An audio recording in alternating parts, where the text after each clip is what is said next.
Hey neighbor, welcome back to 7 on Sunday. I'm John, and today we're exploring long-running bands that now have a whopping total of 0 original members, nobody left from day one. There's a long-running debate in the music chamber where one side wants these legacy acts to hang it the hell up already, but the other argues for their right to keep chugging along, even if the music hasn't been anywhere close to killer in years if not decades. The shoe also fits these other bands that have been around for a really long time and haven't even lost all of their members. So one of my goals with this was to separate the pack and see how it affected the quality of these bands who no longer have any original members left. Results varied way more than I would have expected, so get ready for some brief, all over the place history lessons. I'm excited. I know you guys requested this one big time after my episode on bands with only one founding member left, so hit that like button and let's see how the chaos unfolds. Guess I will always be the soldier of fortune.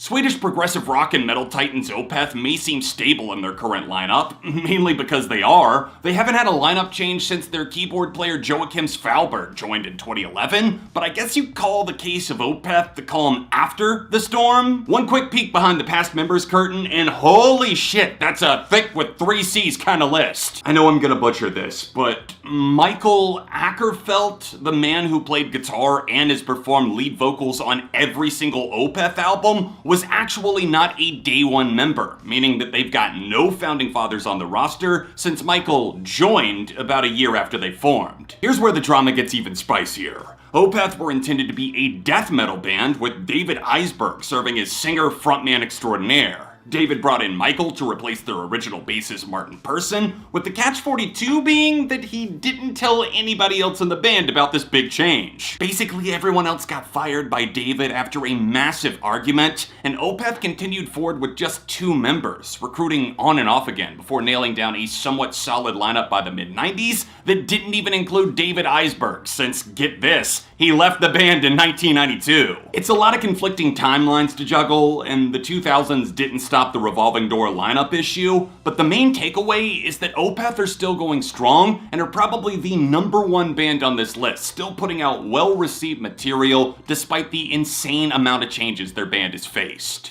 So come on, feel the noise. Dance, rock your voice. Hard rockers Quiet Riot formed in 1975, which caught me off guard because I thought for sure these guys got their start in the 80s. But even the huge success they found in the middle part of that decade didn't last, even if songs like Come On Feel the Noise are instantly recognizable even to the most untrained, I only listen to the radio ear. Kevin DeBrow wasn't just the charismatic vocalist for the majority of the band's tenure until his death in 2007. He also founded the band alongside Kelly Garney, Drew Forsythe, and guitarist Randy Rhoads, who you may know from Ozzy Osbourne's backing band before his tragic airplane-related death in 1982. The original lineup was a shit show, to put it lightly. They rarely all 4 got along, with the mass exodus finally happening as bass player Kelly Garney got extremely drunk and plotted to shoot and kill their frontman Kevin in 1978. With Rhoads having already left the band the year after, Quiet Riot didn't return to the public eye until 1982, with an entirely new lineup taking place other than Kevin DeBrow, as they would release their 6-time platinum-selling Metal Health, the band's most popular work by a country mile. You know it's getting rough when a band not only has their regular Wikipedia entry, but also an entire separate page dedicated to keeping up with the ungodly amount of people that have come and gone over time. And as of 2021, the legendary Rudy Sarzo is back in the band for the 5th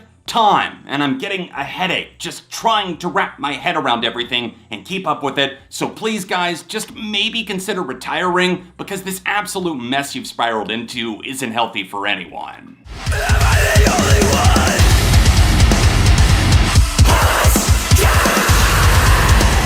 Deathcore juggernauts Chelsea Grin opened wide when it came to swapping out members, completely wiping their lineup multiple times before even so much as dropping their debut album. Ahaziah was the band's first name from 2007 to 2008, changing to Chelsea Grin later that year before any of their longtime members had even joined. This shit happens behind the scenes all the time for young bands just getting their footing, but rarely does it go from 100 to rock bottom so quickly. The fact that Chelsea Grin are still a thing thing and found huge success blows my mind, because theoretically speaking, they weren't even supposed to survive the crash. But survive they did, with a side helping of Thrive, as bassist David Flynn came on board in 2009 and became a permanent anchor for Chelsea Grin. That doesn't mean that everything calmed down and they instantly became this one big loving family, but after a roller coaster ride in the early 2010s that saw multiple members, including several drummers, leaving, stability found its way in. Until it didn't, because after 11 years of service, vocalist Alex Kohler resigned due to some pretty serious issues with alcohol abuse and declining mental health,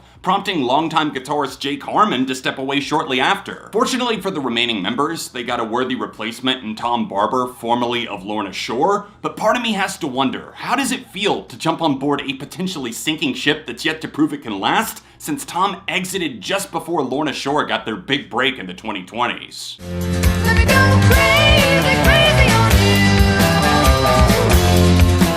As much as you'd swear Ann and Nancy Wilson were there from Heart's inception, they were not. Not even a little bit, which was shocking even to me, because the sisters are without a doubt the most instantly recognizable part of this classic rock band. This is yet another one of those groups where trying to make sense of the former members section induces a brain aneurysm. What I wanted to focus on was the band before the sisters. Heart formed in 1967, not as Heart, but as the Army, not a great name, but they changed it to Hocus Pocus by 1969, before changing yet again to White Heart the next year, only to drop the white and become just Heart by 1973. Did you get all that? Because I'm not even sure if I did. Jesus. First up is multi-instrumentalist and lead vocalist Ann Wilson, who joined when they were still known as White Heart in 1971. Oddly enough, there were no women in the band prior to Ann's arrival, but within a few short years, her sister Nancy joined as their primary guitarist, and thus the first hard rock band fronted by women was born. Iconic is one quick word I could use for Ann's voice, for Nancy's delectable guitar licks, for their vocal chemistry. It's all sublime, but I can't stress enough how much Heart's success wasn't just in their hands. It was Roger Fisher and countless other former members, even if some of them were fired at will and replaced many times over the course of time.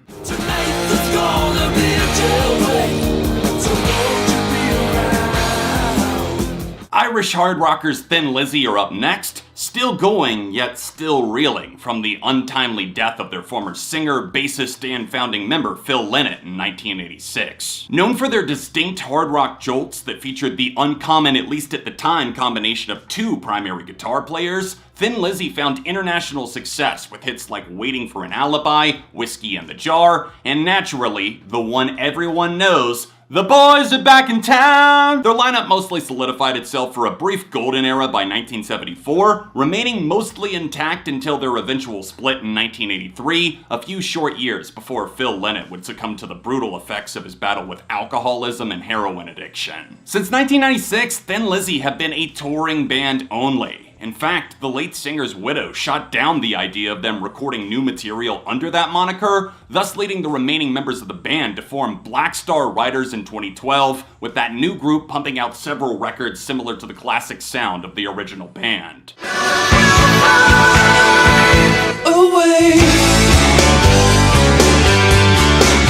Prog rock had a field day in the early 1970s, giving birth to some of the most iconic names and albums the genre ever offered, including Genesis, Pink Floyd, King Crimson, and of course the short but effectively named Yes. England had its fair share of players in that lane. And while Yes are still together as a band present day, none of those members, not even Steve Howe, were there when the band formed in 1968. Bassist Chris Squire dedicated his life to the band and the spirit of music as well, as he remained in Yes throughout its many incarnations until his unfortunate death at the hands of aggressive cancer in 2015. His dynamic playing style was a live wire that catapulted Yes into the spotlight time and time again, riding alongside Steve's unwavering voice and the freeform keys classic player Rick Wakeman was always laying down so graciously. However, lineup shifts were jarring for the group long before Squire's untimely passing, leading to several long breaks, most notably between 2004 and 2008, before regrouping to release multiple albums during the 2010s.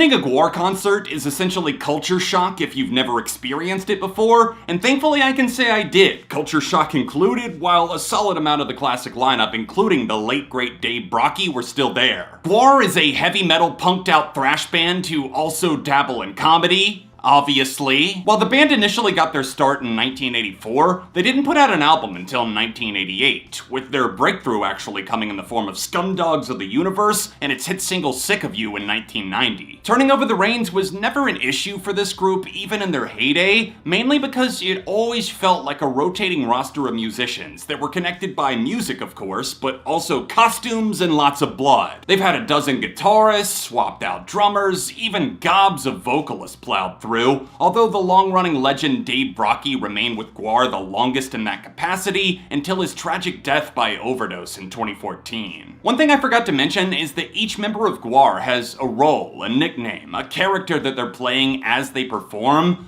Most of them are titled things that are as outrageous as their outfits would imply, led by the likes of Beefcake the Mighty, Flatimus Maximus, and Ballsack the Jaws of Death. Mike Dirks is currently the longest tenured member of GWAR, having been aboard the Ship of Chaos since 1988, but given all of the movers and shakers and tragic losses this band have experienced in their career, I'm just surprised and also happy to see them continuing on to play shows for their dedicated fans, even if the music itself is 100% not really my thing at all. Thank you so much for watching, for hitting that like button, for subscribing. Also, you can check out some recent videos floating on screen now, including that one with only one original member left. Other than that, leave suggestions for future episodes in the comments, and I'll see you soon for more on ARTV.